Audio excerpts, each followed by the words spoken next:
সুপ্রিয় শিক্ষার্থী, এখন আমরা বলবো উদাহরণ নম্বর 5, যেখানে আমাদের দেওয়া আছে প্রথম পদ হচ্ছে হাফ দেওয়া আছে, 2/3 দেওয়া আছে, 3/4 দেওয়া আছে, 4/5 দেওয়া আছে, ডট ডট ডট n তম পদ দেওয়া আছে আমাদের n/n+1 একটি অনুক্রম বলে দিয়েছে এখানে n/n+1 হচ্ছে একটি অনুক্রম যার n তম পদের মান হচ্ছে an = n/n+1।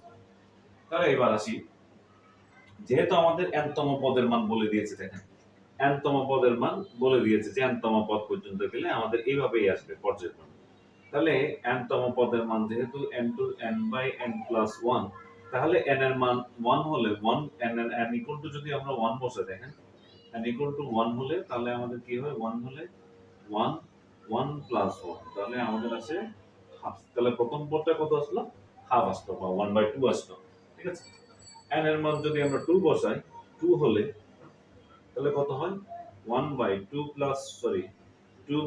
+ 1, এই যে 2/2 + 1, তাহলে হবে 2/3 আসলো। তাহলে দ্বিতীয় পদটা পেলাম। ঠিক একই ভাবে n এর মান যদি আমরা 3 হলে, তাহলে 3/3 + 1 আমরা কত পাচ্ছি, 3/4।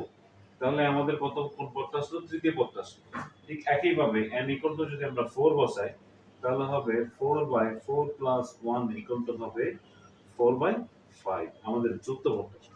ঠিক যেহেতু আমরা একইভাবে n এর মান 1 2 3 বসালে এই সূত্রটার মধ্যে, এই পদের মধ্যে n এর মান 1 2 3 বসালে এই পদগুলো আসছে, সেজন্য এই ধারাটা সাধারণ পদ হিসেবে n × n+1 কে নির্বাচন করা হয়েছে, বা n তম পদ হিসেবে সেটাকে নির্বাচন করা হয়েছে, যেখানে n এর মান গুলো বসালে এই ধারাগুলো আসবে বা এই সংখ্যাগুলো আসবে।